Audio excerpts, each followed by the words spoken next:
आप देख रहे हैं भवानी टाइम्स।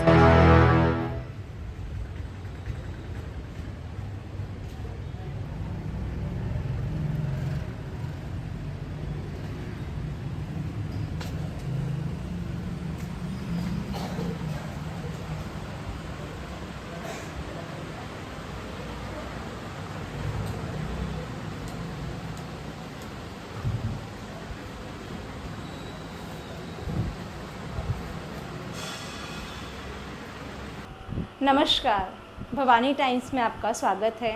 गोंदिया के मशहूर आयुर्वेदिक न्यूरो हॉस्पिटल पर मौजूद हैं। तो चलिए बातचीत करते हैं आयुर्वेदिक विशेषज्ञ से, डॉक्टर संदीप पटले सर से। सर, आपका नाम? नमस्कार दोस्तों, मैं हूं डॉक्टर संदीप कुमार पटले, केशवबाग आयुर्वेदिक न्यूरो हॉस्पिटल गोंदिया। सबसे पहले मैं आपको धनतेरस की बहुत सारी शुभकामनाएं देना चाहूँगा। दोस्तों, धनतेरस मतलब क्या? धन्वंतरी मतलब आयुर्वेद का दिवस माना जाता है। धन्वंतरी जयंती का महत्व क्या ये आप जानते हैं? मैं इसके बारे में एक संक्षेप में बताना चाहूँगा। धनतेरस का अर्थ है भगवान धन्वंतरी का जन्मोत्सव। यह दिन है आयुर्वेद का और चिकित्सा का देवता के प्रति आभार प्रकट करने का। प्राचीन ग्रंथों के अनुसार देवताओं और राक्षसों में एक समुद्र मंथन किया गया, जिसमें अमरता का अमृत निकला और इसी मंथन में प्रकट हुए भगवान धन्वंतरी। भगवान धन्वंतरी जो अमृत कलश, शंख, चक्र, जलोका और जड़ी बूटियाँ लेकर आए, उन्हें चिकित्सा के क्षेत्र में एक महान विद्या के रूप में माना जाता है। उन्होंने मानवता को चिकित्सा का ज्ञान दिया, इसलिए आयुर्वेद को सर्वोच्च धन माना जाता है। यह न केवल स्वास्थ्य बल्कि जीवन की गुणवत्ता का प्रतीक है। धनतेरस दिवाली के पहले दिन मना जाता है। इस दिन हम भगवान धन्वंतरी की पूजा करते हैं और सभी प्राणियों को कल्याण की प्रार्थना करते हैं। आइए आज हम भगवान धन्वंतरी के आशीर्वाद से एक प्रण लेते हैं कि हम सब मिलकर स्वास्थ्य एवं खुशी के इस पर्व को साथ में मनाएंगे। दोस्तों, आयुर्वेद का मकसद है स्वस्थ स्वास्थ्य रक्षणम आतुरस्य विकार प्रशमनस्य, अर्थात स्वस्थ व्यक्ति के स्वास्थ्य का रक्षण करना और आतुर मतलब रोगी के रोग का निवारण करना। ये मूलभूत सिद्धांत आयुर्वेद का है। दोस्तों, यदि हम अपनी ब्रह्म मुहूर्त पर उठकर सुबह से लेके शाम होते तक दिनचर्या, ऋतुचर्या, आहार विहार का, योग प्राणायाम का अपने जीवन शैली में उपयोग करते हैं तो हम अच्छे स्वास्थ्य की कामना कर सकते हैं और अपना सुखी जीवन यापन कर सकते हैं। ऐसा इतना मैं कहना चाहूँगा और अपने दो शब्दों को विराम दूंगा। सर, एक क्वेश्चन मैं पूछना चाहूँगी कि सर, जैसे आपने अभी गोंदिया में बहुत बड़ा कैंप ऑर्गेनाइज किए थे, तो ये फ्री ऑफ कॉस्ट ये कैंप था। तो सर, ये मतलब निरोगी शरीर के लिए आयुर्वेद का कितना महत्व है?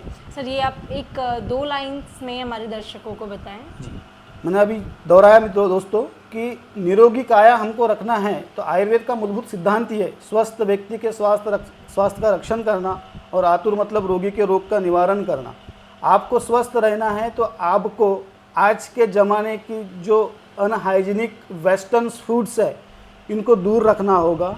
सुबह ब्रह्म मुहूर्त पर उठकर आपको योगाभ्यास, प्राणायाम करने होंगे, मेडिटेशंस करने होंगे, एक हेल्दी डाइट का प्लान करना होगा जो नेचर ने हमको दिया है, नेचर ने हमें बनाया है। तो नेचर से जो भी चीज़ें हमको मिलेगी वो हमारे स्वास्थ्य के लिए कभी हानिकारक नहीं हो सकती। जो आर्टिफिशियल तरीके से बनाई गई है या जो डब्बा पैक की गई है या आज के वेस्टर्न फूड, ये हमारे शरीर के लिए हानिकारक है। दोस्तों, आप अच्छे स्वास्थ्य की कामना रखते हैं या चाहते हैं तो आपको एक हेल्दी लाइफस्टाइल जीने के लिए आपको आपके आहार और आपके विहार में बदलाव लाना होगा।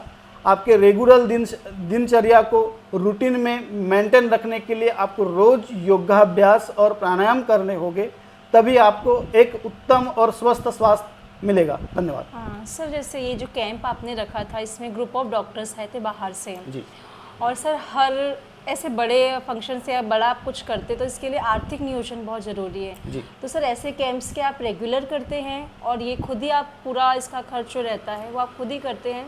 जी मैम, अभी तक के मैंने गोंदिया शहर के लिए 2 मेगा फ्री कैंप ऑर्गेनाइज कर चुका हूँ। अभी लास्ट ईयर 2023 में 26 दिसंबर से लेकर 30 दिसंबर तक के मैंने निःशुल्क आयुर्वेदिक न्यूरोथेरेपी का मेगा कैंप ऑर्गेनाइज किया था और इसका सारा खर्चा मैंने खुद ने उठाया था। तकरीबन मुझे 13-14 लाख का खर्चा आया हुआ था। 5 दिन का निःशुल्क कैंप था और इस दौरान काफ़ी मरीजों ने जिनको सर्वाइकल स्पॉन्डिलोसिस है, लंबर स्पॉन्डिलोसिस है, स्कोलियोसिस है, जॉइंट के रोग थे जैसे कि आर्थराइटिस था, बायलैटरल हिप जॉइंट एवियन था, महिलाओं में काफ़ी इनफर्टिलिटी की केसेस थी, पीसीओडी पॉलीसिस्टिक ओवेरियन डिसीज़ थी, गर्भाशय के बाजू में जो अंडाशय होते हैं उनमें ग्रंथियाँ बन जाती हैं। बहुत सारे हियरिंग लॉस के मरीज मेरे पास में आए हुए थे जिन्होंने 5 दिन का निःशुल्क काम का पूरा लाभ उठाया था और ये सारा खर्चा मैंने खुद ने स्पॉन्सर किया था। तो जैसा कि सर ने बताया कि सर ने 26 दिसंबर से लेकर 30 दिसंबर 2023 में फ्री मेगा कैंप ऑर्गेनाइज किए थे जिसमें काफ़ी सारे मरीजों ने इसका लाभ उठाए थे। तो दोस्तों, आयुर्वेद ये भारतवर्ष को एक वरदान है और आज की दुनिया में हर कोई फिट एंड फाइन रहना चाहता है।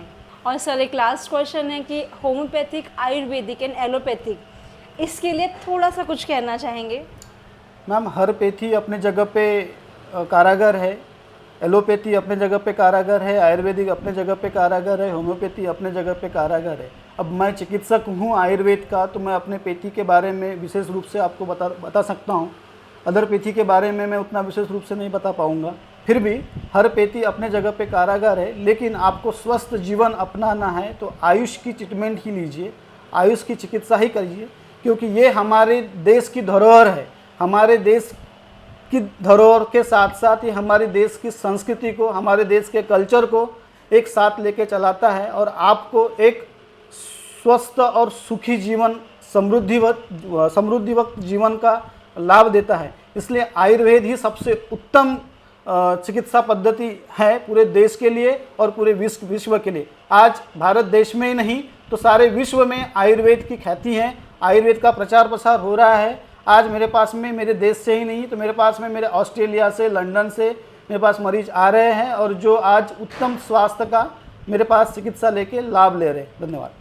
तो दीपावली की श्रृंखला को आगे बढ़ाते हैं और बढ़ते हैं अगले पड़ाव की ओर। तब तक के लिए कैमरामैन अंशुल राउत के साथ पूजा चौहान, भवानी टाइम्स गोंदिया।